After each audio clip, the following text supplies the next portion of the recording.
On the morning of December 22, 1944, Brigadier General Anthony McAuliffe was woken up in his sleeping bag and told that German officers under a flag of truce were waiting to discuss the surrender of Bastogne. Still half asleep, McAuliffe's first reaction was a single word: nuts. He assumed for a moment that the Germans were the ones surrendering. When his staff explained it was the other way around, he got genuinely angry, and then, on the advice of the officers around him, decided that his first half-conscious reaction was exactly the right official response to send back.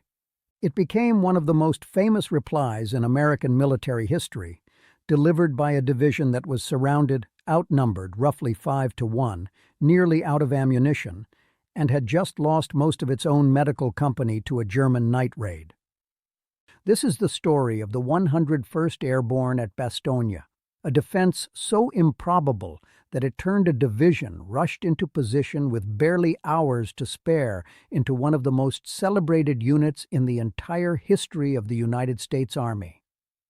The siege began with Germany's last major gamble of the entire war in the West, a massive surprise offensive through the Ardennes forest, launched on December 16, 1944, intended to punch through thinly held American lines, reach the Belgian port of Antwerp, and split the American and British armies apart before either could recover from the shock of the attack.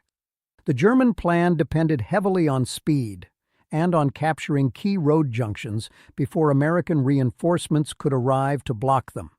exploiting the same dense, difficult terrain that had let German forces achieve surprise against France in 1940.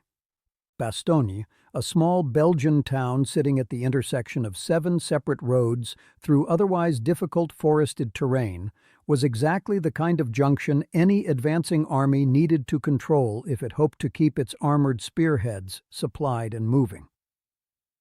On December 17th, General Eisenhower ordered the 101st Airborne Division to Bastogne without delay. The division's actual commander, Major General Maxwell Taylor, was in Washington, attending a staff conference at the time, and missed the entire battle that would define his division's legacy for the rest of its existence.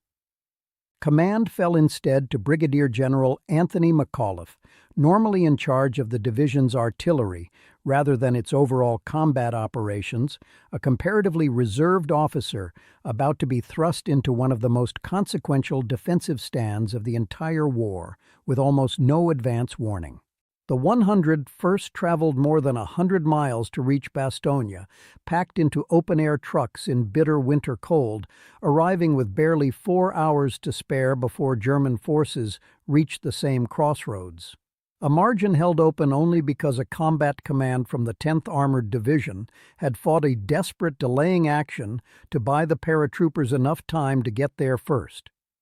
Many of the men who climbed out of those trucks on December 18th and 19th did so without adequate winter clothing, without full ammunition loads, and without much idea of exactly how large a German force was converging on the town from multiple directions at once, having been pulled directly out of rest and refit following the costly Operation Market Garden campaign just months earlier. On the morning of December 19th, German infantry advanced across open ground toward the American perimeter in what one defender later described simply as a slaughter. American troops held their fire until the attackers had closed to within 400 yards, then opened up with everything they had, cutting down the advancing Germans before most of them ever got close enough to return effective fire. The German command abandoned further frontal assaults after that beating and shifted instead to a full encirclement, surrounding Bastogne entirely within days and cutting the town off from any real hope of resupply or reinforcement by road, betting that time, cold, and dwindling supplies would accomplish what direct infantry assaults hadn't. The situation inside the perimeter deteriorated fast. A German raid on the division's rear service area destroyed almost the entirety of the 101st's medical company, leaving hundreds of wounded soldiers with drastically reduced medical care for the rest of the siege, treated in improvised aid stations set up in churches and basements around the town by whatever medical personnel remained, working with dwindling supplies of morphine, bandages, and plasma.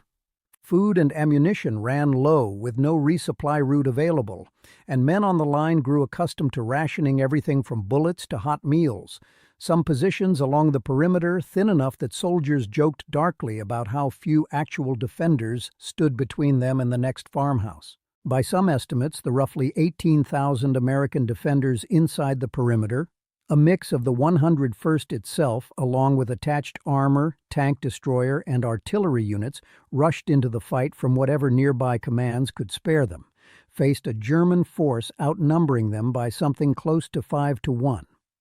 McAuliffe's response to the sheer scale of the threat was to organize his forces into a tight 360-degree defensive ring around the town, anchored on the concentrated firepower of the division's artillery battalions positioned near the center, so that guns could shift fire rapidly to reinforce whichever section of the perimeter came under the heaviest pressure at any given moment, rather than spreading limited artillery support thinly and evenly across a front too large to properly defend everywhere at once. It was, in effect, a defense built around interior lines and coordinated artillery rather than manpower the Americans simply didn't have enough of to hold every yard of ground by infantry strength alone.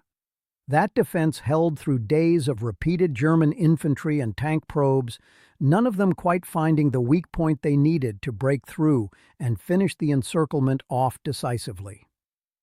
Then, on the morning of December 22nd, a small German delegation approached the American lines south of Bastogne under a white flag, 2 officers and 2 enlisted men. The senior officer a major from the 47th Panzer Corps, the junior officer carrying a briefcase under his arm.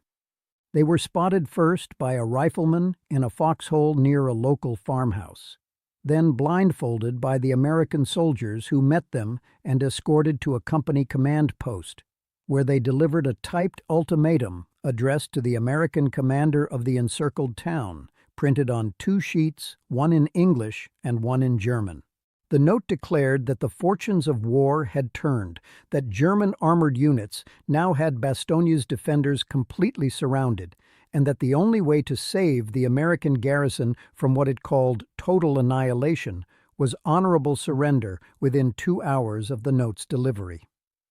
It went further, warning that any resulting civilian casualties from a refusal would be the Americans' own responsibility to bear, an attempt to shift moral pressure onto the decision facing McAuliffe and his staff. When the message reached McAuliffe's headquarters, his staff briefed him on what was happening before the written ultimatum itself had even physically arrived at the command post. Woken from sleep and told simply that the Germans wanted his surrender, McAuliffe's reflexive, half-conscious answer was the same word that would soon become famous across the entire United States Army. Once the actual typed demand reached his desk and he read through it properly from start to finish, his staff suggested, only half joking, that his own initial reaction made for a perfectly good official reply to send straight back. McAuliffe agreed. The response sent back to the waiting German officers read, in its entirety, "To the German commander, nuts," from the American commander, signed and typed out just as plainly as the demand it was answering. The German officers receiving it were genuinely confused by the phrasing, unfamiliar with the American slang, and asked directly what the strange word actually meant. Colonel Joseph Harper, the regimental commander tasked with delivering the reply, gave them a plainer translation on the spot. Go to hell. The threatened artillery bombardment didn't arrive on schedule, but the pressure on Bastogne intensified anyway over the following days, regardless of whatever the Germans had actually promised in writing. German infantry and tank assaults continued probing the perimeter, and starting that same night, German bombers began a sustained 4-night bombing campaign against the town itself, striking military positions and civilian buildings alike and reducing large sections of Bastogne to rubble, forcing townspeople and soldiers alike to shelter together in whatever cellars and basements still offered protection. Compounding the danger, thick winter cloud cover had grounded Allied aircraft for days, meaning the besieged garrison could expect neither the resupply drops nor the close air support it desperately needed, even as ammunition, medical supplies, and food inside the perimeter continued to run dangerously low with no end to the weather in sight. Christmas Day arrived with the siege still unbroken and morale strained about as far as it could go without breaking entirely.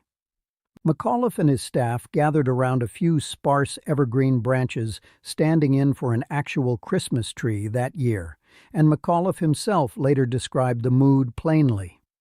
It felt as though the spirit of the holiday had simply vanished from the world that year, with nothing to hear but the constant, incessant rumble of artillery fire surrounding the town on every side, day and night alike. Relief was already on its way, moving faster than almost anyone outside Patton's own staff believed possible.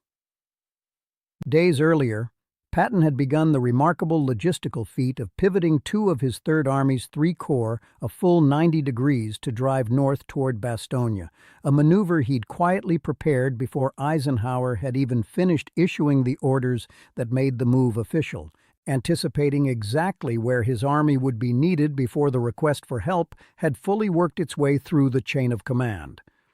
Patton had promised McAuliffe relief by Christmas Eve, and though his tanks didn't quite make that exact deadline, they weren't far behind it, fighting through determined German resistance the entire way north along roads never designed to carry an entire armored corps in the depths of winter. On the afternoon of December 26th, as daylight began to fade, lead elements of the 4th Armored Division finally broke through the German encirclement south of Bastogne, spearheaded by a Sherman tank nicknamed Cobra King, the same tank now preserved and displayed at the National Museum of the United States Army in Virginia. Patton, writing to his wife that same evening, called the relief of Bastogne the most brilliant operation his army had performed in the entire war, uncharacteristically without much of his usual bluster attached to the claim. McAuliffe, for his part, simply called it a remarkable thing to have pulled off at all,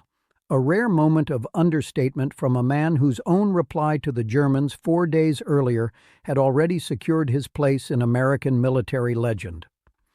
Breaking the encirclement didn't end the fighting. For weeks after December 26th, the 101st continued grinding forward alongside Patton's forces, retaking villages like Foy and Novel that had been lost to the Germans in the siege's opening days, pushing the shattered remnants of the German offensive back toward its starting positions through more of the same brutal winter conditions that had defined the entire campaign from its first day. By the time the division's part in the campaign was finally over, the 101st had suffered close to 500 men killed, nearly 2,500 wounded, and more than 500 missing or captured across the full length of the Bastogne fighting,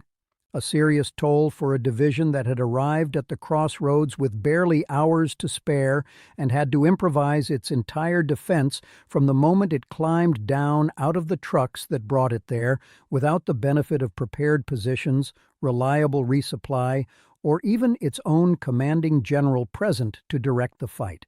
The wider Battle of the Bulge, of which Bastogne's defense was only one piece, ranks among the costliest single campaigns the United States Army fought anywhere in the entire war. More than 500,000 American troops involved in total, and roughly 19,000 killed across the full 6 weeks of fighting, alongside tens of thousands more wounded, missing, or captured on both sides of a battle fought largely in freezing forest terrain, never designed for the scale of mechanized warfare either army threw into it. Winston Churchill later called it, without much exaggeration, undoubtedly the greatest American battle of the entire war. Bastogne became the piece of that larger fight most Americans actually remember, thanks in no small part to McAuliffe's one-word reply and the sheer improbability of a lightly equipped Airborne Division holding a 5-to-1 numerical disadvantage together through freezing weather, a wrecked medical company, and days without air support. One detail is worth getting right, because the men who actually fought there have insisted on it for decades. The popular framing of Patton's Third Army rescuing the 101st has never sat well with veterans of the division itself, no small number of whom have pointed out, with some justified pride, that nobody serving inside that perimeter ever felt they needed rescuing in the first place. The siege was broken by relief, not by desperation reaching its breaking point. The 101st had held its own ground under its own power for the better part of a week before Patton's tanks ever arrived, absorbing everything the Germans threw at the perimeter and giving up remarkably little ground in the process. Its defenders have generally preferred to be remembered that way, as a division that won its own battle and simply welcomed reinforcement when it finally showed up, rather than a division saved from collapse at the last possible moment. Today, the central square of Bastogne carries McAuliffe's name. A battle-scarred Sherman tank stands permanently on display in one corner of it, and each December the town's mayor marks the anniversary of that single-word reply by throwing handfuls of walnuts from the town hall balcony to the crowds of visitors, veterans' descendants, and curious tourists gathered below.